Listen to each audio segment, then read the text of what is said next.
Hi guys, welcome sa aking YouTube channel, and for today's vlog is magtitripping ulit kami dito sa may Eden City sa Santa Rosa, Laguna. So, nagtingin-tingin nga pala kami ng mga available lots dito.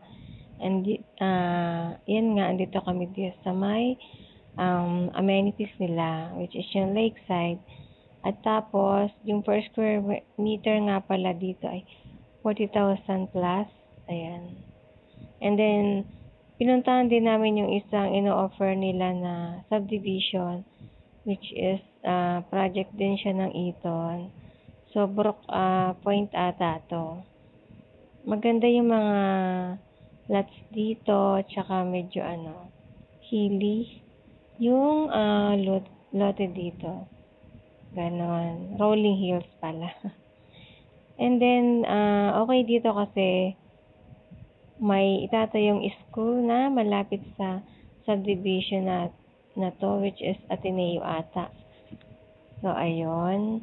So, mas mura siya kumpara dun sa isang lot. Yun lang, bye.